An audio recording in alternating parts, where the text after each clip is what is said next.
Bonjour à tous et bienvenue dans ce podcast qui fait suite au premier podcast Sarvam Anam, se nourrir sur tous les plans. Tout est nourriture selon l'Ayurveda. Nous avons fait un premier podcast sur la nourriture du corps physique. Aujourd'hui, nous aborderons la nourriture du cœur, du corps émotionnel. Sarvam Anam selon l'Ayurveda. L'Ayurveda, médecine traditionnelle de l'Inde datant de plusieurs millénaires. Si on décompose ce mot, Ayur-Veda, nous avons deux mots. Le mot Ayur, qui veut dire vie, et Veda, qui signifie connaissance. Cette science, donc considérée comme une médecine aujourd'hui, nous indique que sa fondation, ses fondamentaux, s'intéressent à la connaissance de la vie et comment gérer son existence et sa santé par rapport aux connaissances des lois du vivant. On trouve dans un des textes fondateurs de ce système de pensée et ce système de médecine et d'entretien de la santé, une définition de la santé dans le Sushruta Samhita 1538, qui nous dit, traduit en français, « Celui qui se connaît lui-même, dont les doshas, les humeurs, et Agni, le feu digestif, sont en équilibre, dont les dhatus, les tissus vitaux, les différentes strates de notre corps, sont proprement formés, qui a une bonne élimination de ces malas, c'est-à-dire de ces déchets inutiles, des substances absorbées dans le corps, dont les nutriments, etc. ont été absorbés et que l'on éjecte du corps ensuite, dont le métabolisme a un fonctionnement correct et régulier, dont le mental, l'esprit et les sens sont pleins de sagesse, est appelée une personne en bonne santé. On est donc là dans un système qui intègre toutes les dimensions de l'être, depuis la matière la plus dense à la matière la plus subtile. Donc nous avons déjà exploré sur le dernier podcast l'alimentation du corps physique, l'alimentation matière, l'alimentation solide. Et sur ce podcast, explorons l'alimentation du cœur, l'alimentation émotionnelle. Et nous parlerons donc d'abord du corps d'énergie. Ce corps vibrant qui entoure le corps physique et qui va nourrir lui aussi le système immunitaire et qui va être nourri entre autres par la respiration.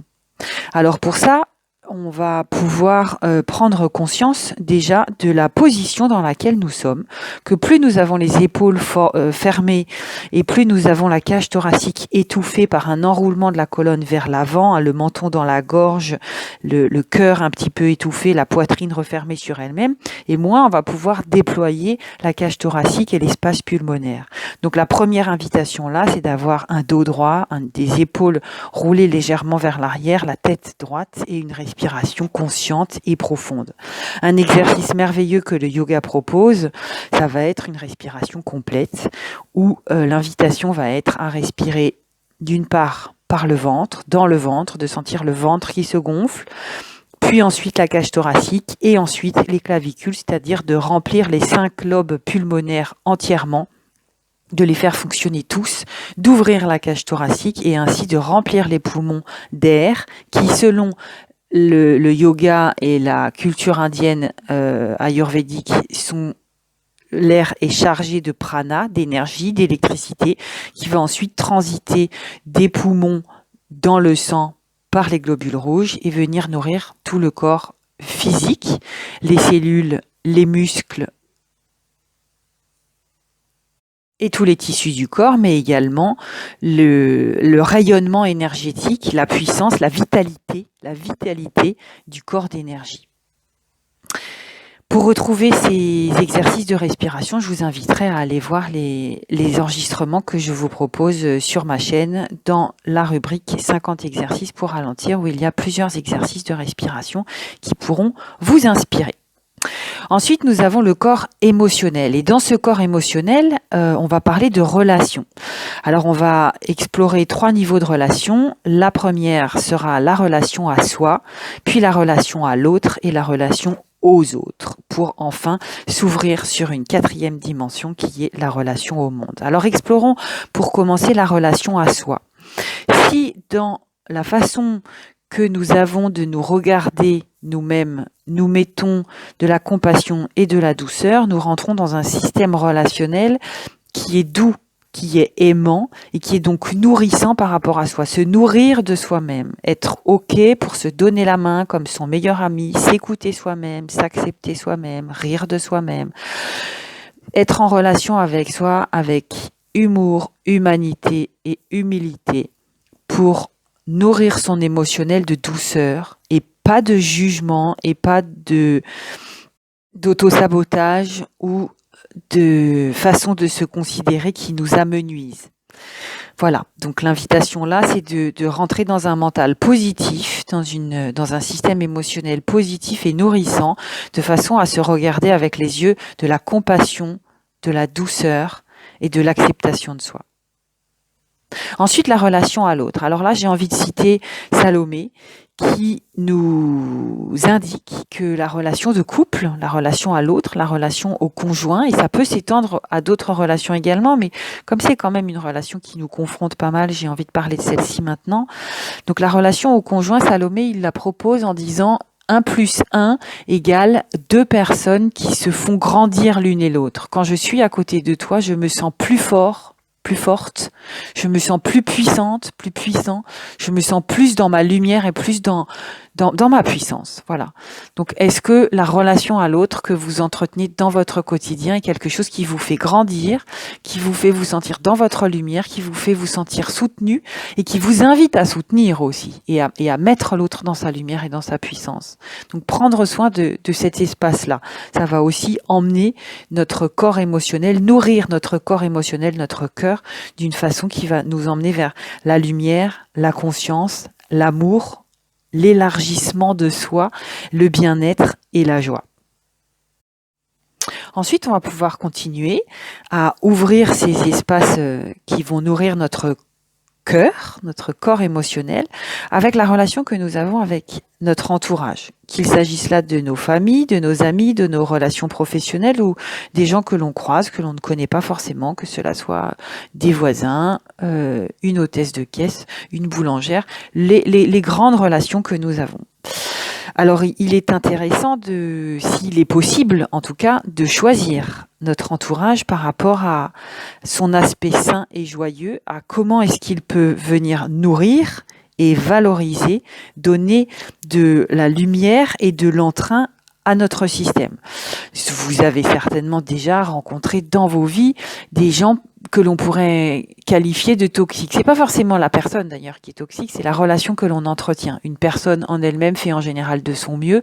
Après, c'est le système relationnel entre les deux, les pathologies, les névroses, les constellations relationnelles que nous inscrivons ou reproduisons dans nos relations avec d'autres humains qui s'affirment là avec leurs particularités, qui vont faire que les relations sont toxiques ou non. Alors évidemment, il y a un travail sur soi qui est intéressant à faire pour aller démanteler les systèmes toxiques, mais il est aussi possible de simplement éradiquer certaines relations du quotidien quand on a le choix et quand on en a la possibilité d'aller chercher à définir les relations qui nous nourrissent et celles qui nous épuisent.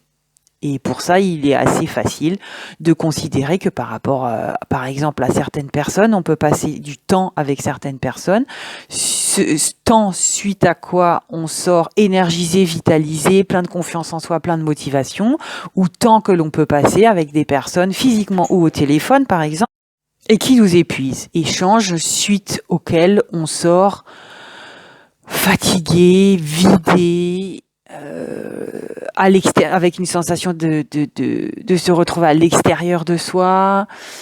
Voilà, ce moment-là m'a vidé, m'a épuisé, je suis lessivée.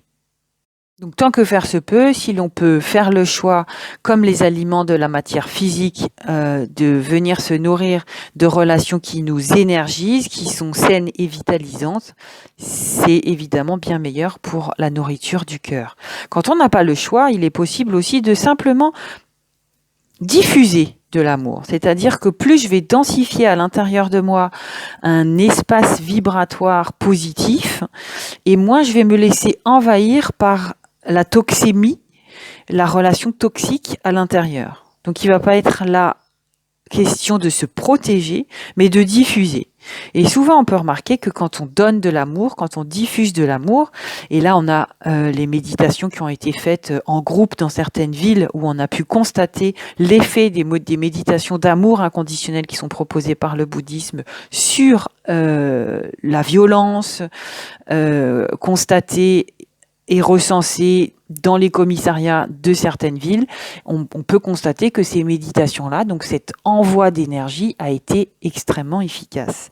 Donc voilà, là, quand on peut choisir son entourage relationnel, on peut le faire en conscience. Quand on ne peut pas et qu'on est en face de gens qui peuvent être un petit peu toxiques, diffuser de l'amour tant que faire se peut, et puis ensuite se protéger par des moyens beaucoup plus physiques, de couper la relation par exemple, quand il y a des choses qui sont vraiment très malsaines et qui peuvent nous emmener vers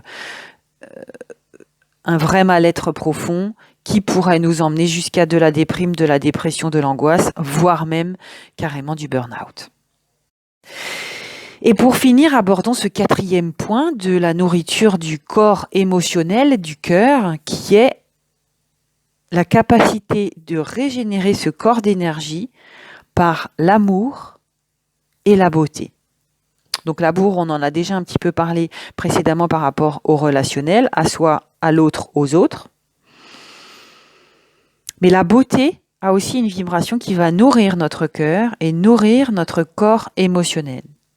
Est-ce que c'est possible de choisir sur quoi est-ce que l'on pose nos yeux sans forcément nier que le monde a ces deux facettes de la dualité? Il y a des choses qui sont vraiment moches et il y a des choses qui sont vraiment belles. Je peux accepter que cette dualité soit autour de moi, mais je peux par contre décider de poser mes yeux plus souvent, plus longtemps, sur ce qui me nourrit de joie et de plaisir. Ça ne veut pas dire nier, ça veut dire choisir.